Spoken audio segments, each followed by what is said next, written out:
It's nice to see some of your faces. All right, there's this man who wasn't feeling good. So he goes to his doctor and he says, "Doctor, I feel horrible. My hair's turned white. I have no energy." Doctor says, "Dude, you're only like 40 years old." He goes, "I know. Every day seems to get a little worse for me. I struggle to get out of bed." Doctor looks at him, does some tests, and says, "Some bad news for you. You've got to change several things in your life immediately, or you're going to be dead in 30 days. So the guy's like, "Okay, what do I got to change?" He goes, "First off, you got to start eating right. So you have to let your wife know you have to start eating more nutritious meals every day. All right. Secondly, you have to tell your wife that when you get home from work, she still has to take care of them kids and get them off your back, so you have time to de-stress and calm down for the day." "Oh, okay. Thirdly, you make a budget, and then you tell your wife she has to stick to it." "Okay, Doc, those are some tough things. I can't remember when I came in here, so could you call my wife for me and let her know these things that need to change?" Doctor says, "Absolutely, I have no problem doing that." Guy approaches his front door, gets ready to open it, and his wife throws open the door. She's sobbing and wailing, and she throws her arms around him and says, "Honey, I just got the bad news. You have 30 days to live."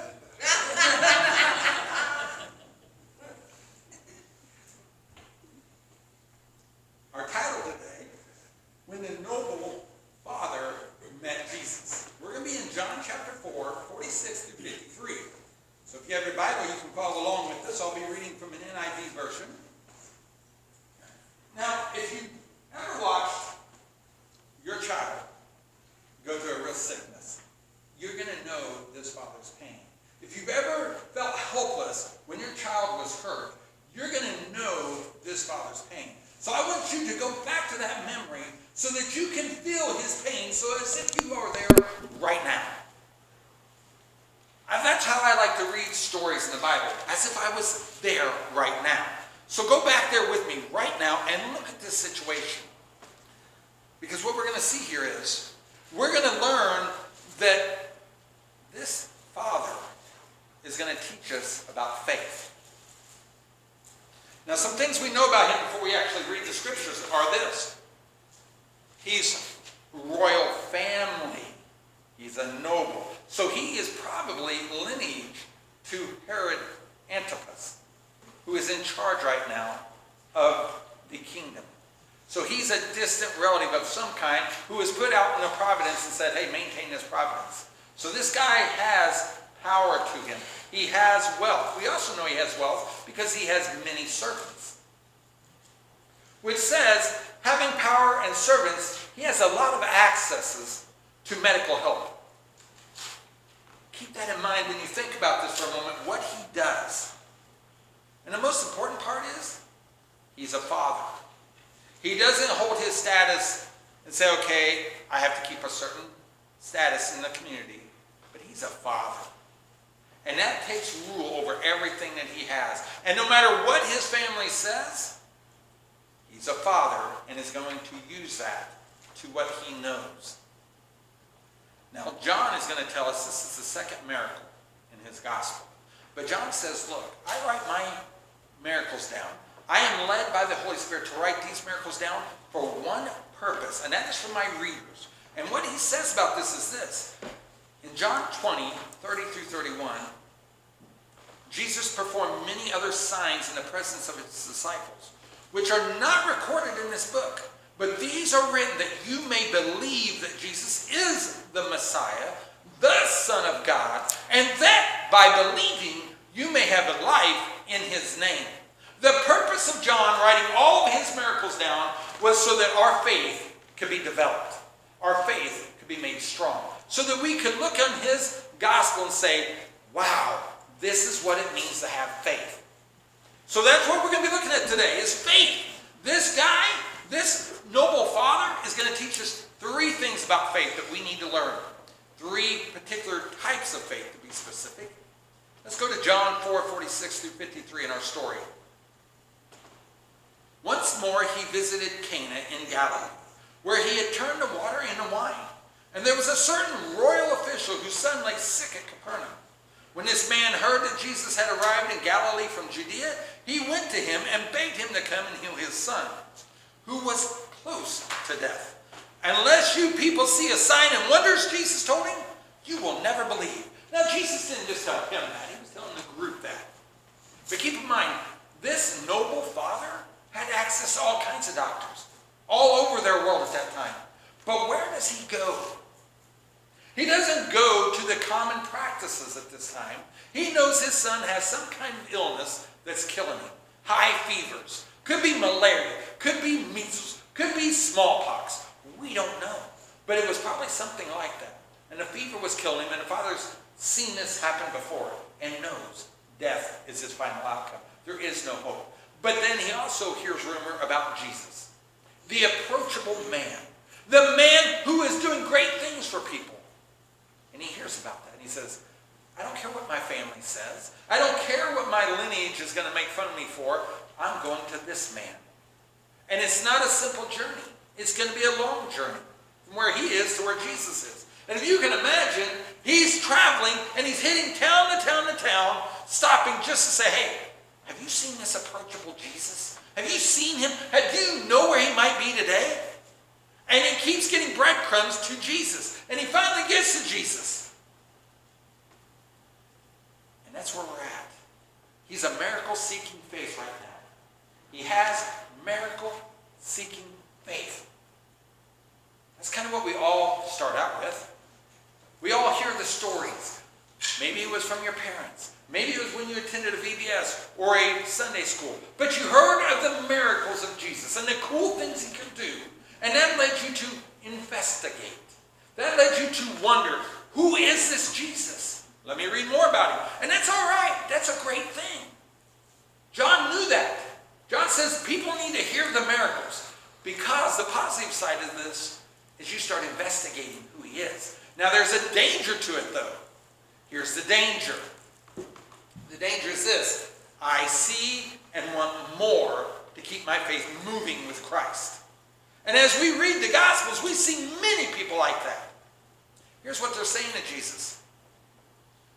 I'm willing to follow you as long as you keep giving me what I want. And that's miracles. You keep giving me things that I need. I'll keep believing in you. That's a miracle-seeking faith. People who have that faith are only with God as long as God keeps their road pleasant and easygoing. And they can keep seeing the cool things God does. You ever wonder why people look at those TV evangelists that put their hands on people and throw them down and they're raised back? Why do they have such a following? It's not because of the teachings they give. It's because of the miracles they supposedly perform. And the minute that guy steps away from that, the crowd dissipates and goes on to the next thing. There's a danger. And here's the real danger. Here's what Jesus says about that. In Matthew 24:24.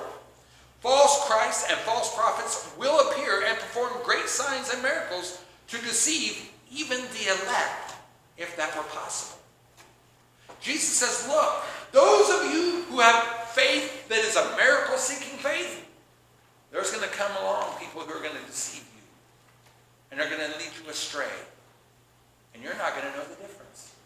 Because you're stuck in a faith that says, I need to see God every day. I need to witness his miracles every day. I need to see the positives of following God every day. Don't give me any negatives. Don't let me go a week without seeing God somewhere in a positive way. I need to see him move to know that he's still alive and working within this world. I can't be caught up in a world where there's only negative all the time, because that just doesn't do it for me. We move on in our story now to John 4:49 through 50. The royal official said this, Sir, come down before my child dies. He commands Jesus, because he's high official. He feels he has the right to. And I like what Jesus does next. Jesus looks at him, says, go. You want to command me? I'm going to command you. Go. Your son will live. The next point we learn from this noble father is desperate faith. Desperate faith. It's a good thing to have in your faith to be desperate sometimes. It keeps you yearning for God. But there's a danger to wanting only a faith that is desperate. Only desperation. That's all I have in my faith. I only need God when I'm desperate for things. But here's the problem with that. When you're only desperate for things, you're prone to turn to anything. If you've had cancer in your life, you might understand this. Shark cartilage, supposed to be the cure-all for cancer. People flock to it. Well, when that don't work, what else is next? Well, in Mexico, they treat you with copperhead poisoning. The venom of a copperhead. It's supposed to cure everything. But when that don't work, they go over to Chinese medicine. Eating the paw of a bear. Eating the tail of a tiger. Eating seahorses. They try all kinds of things. And our modern medicine right here in the United States is really no different, isn't it? We always are trying to experiment. Well, try this, try that, try this, try that. Desperation. We were desperate when our son was born and we found out he had autism. We took him to the doctors in Florida and we were desperate. What can help him out here? What can we do? Well, this doctor gave him one medicine and that seemed to work fine. You know what the doctor wanted to do then? He says, well, let's try something new. Because, that worked fine, but let's keep trying new things. And he was just an experimental doctor, just kept trying new things and new things and new things. And we found out in desperation he wasn't the doctor for us. Because what he wanted to try sometimes worked and really sometimes went way far south. Like, that is not our child. Are you kidding me? What'd you do to him? Get him back on this. This was better for him. I don't do that. But we were desperate.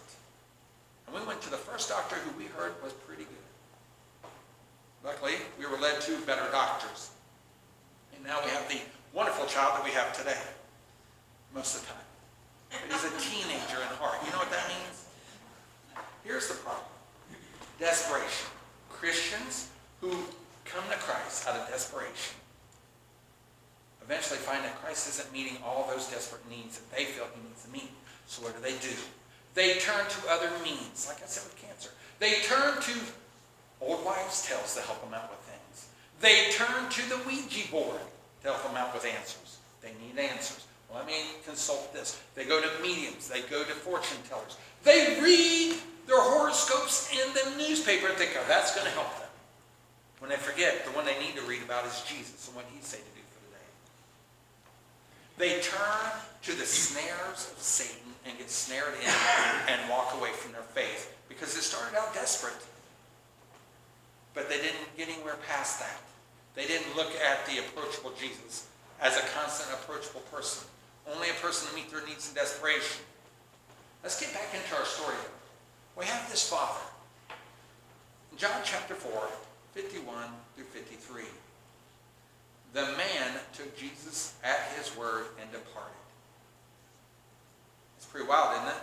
Your son's dying. You're days away from him, and you just take this man at your word? His word? That's got some faith right there.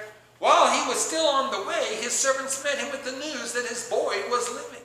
When he inquired as to the time his son got better, they said to him, yesterday, at 1 in the afternoon, the fever left him. Then the father realized that this was the exact time at which Jesus had said to him, your son will live. So, and his whole family, his household, believed. Obedient faith.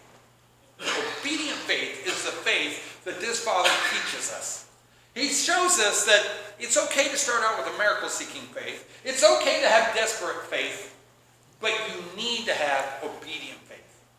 That's the one that's going to get you through. That's the one that's going to sustain you. Obedient faith.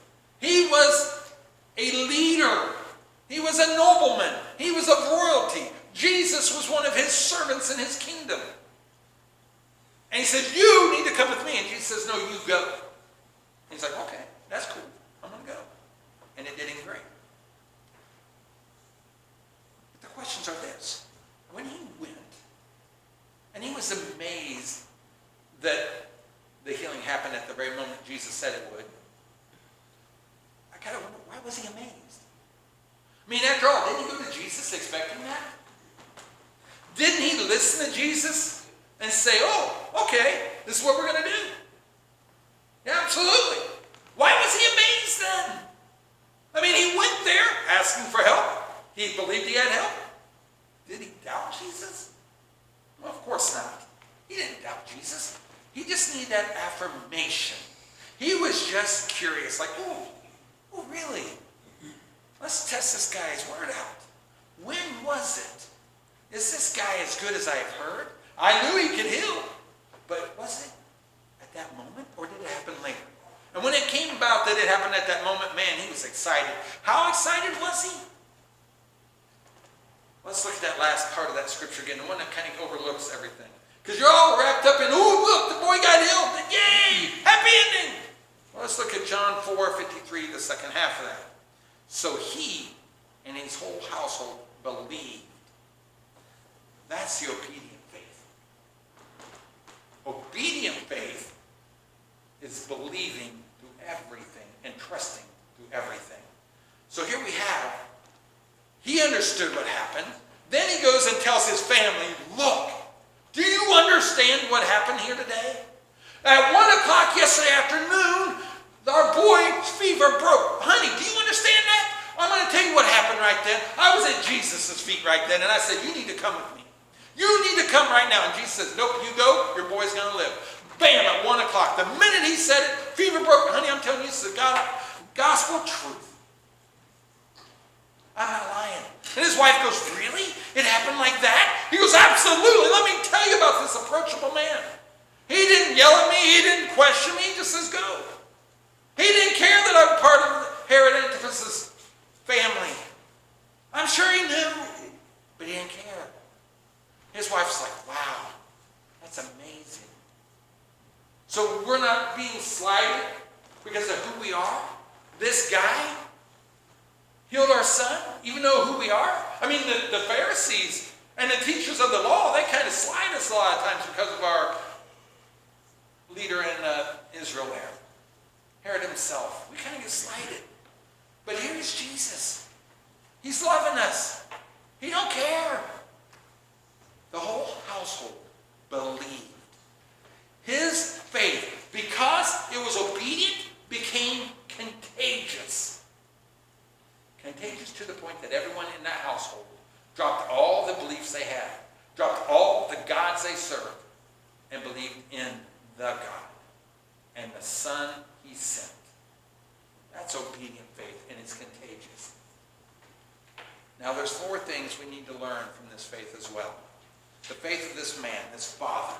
First one is, faith is never about where you are, but who you turn to. It doesn't matter where you are when you turn to God. No matter physically, emotionally, or mentally. When you turn to God, that's what matters with faith. You can be in your lowest part of your life, thinking there's no hope for you. Yeah, you've always went to church. Yes, you've always been with God, but all of a sudden you don't feel God anymore. He's abandoned you, you think. And you're thinking, well, that's it. And I tried my best. God says, I don't care if you're down in those dumps. If you turn to me, I'm right there with you. I'm giving you the opportunity. I want you to see. I want to help you. So I've stepped back a little just so you can see that you need me. It doesn't matter where you are in this world. God is always there with you as long as you turn to him. That's the first thing you need to understand about faith. Second thing, faith is always about trusting the right source. There's so many sources out there to trust. So many sources say, believe me, trust me, I'm going to get you through this. Absolutely. Don't deny. Look at all the things I do for other people. Satan throws a lot of them out there. A lot of them. And I mentioned them. Horoscopes. I don't want to know if you read your horoscope. I'm just going to tell you don't read your horoscope because the scripture says not to. That's a whole other sermon, though, isn't it? Don't give in to mediums. Don't give in to fortune tellers. I always said, you know what? If that person's for real, they know I ain't going to walk by their door. So when they see me and they wait for me, they know I'm not coming in. If they're a real fortune teller, if they're not, and they tell me, hey, come on in. Oh, you don't even know. You're not a fortune teller because you just want business. Because you know I am not going to walk into your door and talk to you. Satan says, I got a lot of sources out there. I've got a lot of wisdom out there. that I want you to listen to. But it's the true source that we need to go to. And when we trust that true source, that shows we have strong faith. Another thing, and a hard one to get by with, one to put aside, is faith is not coincidence. It is believing God incidences happen. How many of you go, wow, that was a funny coincidence? Something happens just out of the random blue, and it seems random, and you go, ooh, that must have been a great coincidence. That's such a coincidence. Those two met together like they did. That's just a coincidence. No, it's a God incidence. Man, I was fishing, and it was just a coincidence. I put my pole down, and boom, there goes a nice striped bass. Luckily, Roger was there to grab my line, so my pole didn't go in the water. I'm thankful for that. But that wasn't a coincidence. That was a God incidence. Because I was helping someone else out with a fish. Everything that happens around us, we as Christians have to understand it's not a coincidence. There are no such things as coincidences. They're God incidences. It's God saying, look, do you see me? Do you hear me? Do you realize I am right beside you right now helping you out with this situation? I am right over there. When you say you can't see me, look right over there at that person. See the God incidents that I just did for them. Look all around you. It's God incidences all the time. Nothing is a coincidence. And our faith should tell us that. The minute we want to say, man, that was a coincidence, we need to bite our tongue and say, nope, nope. That was a God incidence. And then when someone says, what are you talking about? Are you crazy? Well, obviously I am sometimes, but that's not the point. The point is, no, I'm talking about God. God just did something in front of us. It was a miracle. It was a unique event in life and time. And look what he does. And yet we say, God didn't do too much anymore. It's hard to see God. God says, I do it all the time, but you guys write it off as something else. It's not a coincidence. It's a God incidence. And start naming that. And when you do, active faith is what you have. It's going to be contagious. How many of you say, oh, my chickens now? Raise your hand if you actually say, oh, my chickens. I've not infected enough of you yet, apparently, with that. That's a saying I picked up at a youth home, because the kids weren't allowed to say anything even remotely near a cuss word. And one girl kept saying around me, I'm like, that's pretty funny, actually. And I picked it up, and I started doing it all the time. And I still say, oh, my chickens. It's contagious. Some of the things we say are contagious. What we need to make contagious the most of all is our faith. And we do that by saying it's a God incident. That's not it. That's not just a random act. That's a God incident that happened there. If someone survives a plane crash, that wasn't just luck. That was a God incident. If someone survives a crash, that wasn't just luck. That was a God incident. If someone walks away from a major illness, that wasn't just a luck. That was a God incident. Everything's a God incident. And that's what our faith should be. And the minute we make it that, our faith will be contagious. It'll work through people we know and people we don't know. I'd love to see where people go, oh, God incident, all over the place. Wouldn't that be amazing? Because you know why? That would turn our negative views away from the negative and put us towards positive views. And we'd start changing this world again. If everyone looked at everything and said, man, that was a God incident. That was a God incident. That wasn't luck. That wasn't the skill of a surgeon. That was God working through that surgeon. That wasn't medicine doing that. No, that was God working through that medicine. That was a God incident that happened there. That's what that was. That's God. All God. We make our faith active like that, and it's going to become contagious. And then we won't be sitting here going, where's my kids? Where's my family? Where's my friends? Where's those I met on the street and I invited to church and they didn't come? Because that won't be the question. The question will be, where can we put them? How do we fit everyone in here? Because our faith will be so active that it will change our whole family. It's going to change everyone we meet. And that's what it needs to be. Now, I wasn't going to tell this poem, but I kind of like it. It's a Father's Day poem. And it kind of reinforces some things on how we talk to our children and how we talk to other people. So let's look at this poem. 3 fathers who each felt the soft hand of his child in his own hand and realized the responsibility of teaching his child about God. The first father felt the awesome responsibility that was his. So he taught his child about the power and might of God. And they walked down the pathway of life and came to tall trees in the forest. And he pointed to them and said, God made them, and God can cause them to come crashing down anytime he wants to. As they walked in the hot sun, he said, this is God's sun. He made it, and he can cause it to be so hot and so intense that the plants in the fields will wither and die. And again, he hammered home the power of God and how the child must be obedient to God. Then one day they came face to face with God. And the child hid behind his father, afraid even to look, refusing to put his hand into the hand of God. The second father also realized responsibility to teach his child about God. Hurriedly, he tried to teach all the important lessons he knew. As they looked at the trees, they only stopped for a moment to gaze at them. And as they looked at the flowers of the field, they hurried on by. He told stories, but they were hurried too, and crammed together. And he filled the child full of facts, but he never taught him how to live or how to love God. Finally, one day at twilight, they came face to face with God. But the child only gave God a casual glance and then turned the other way. The third father felt the touch of a tender hand in his and adjusted his steps to the tiny steps of the child. They walked along, stopping to look at all the God's beauty and grandeur. They walked in the fields and picked the flowers. They felt the delicate petals and smelled their fragrance. They watched a bird in flight and another building her nest and laying her eggs and sitting them until they hatched. And they watched all the beauties of the nature while the father told his child stories about God over and over and over again. Finally, the day came. In the twilight, they saw the face of God. And without hesitation, the child placed his hand trustingly in the hand of his heavenly Father. How were you taught about God? How are you teaching about God? Fathers are supposed to teach, but all of us should be teaching. All of us should be showing our faith. How is your faith being shown? That poem gives us 3 examples.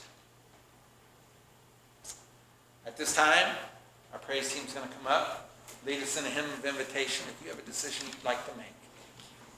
Now would be the best time.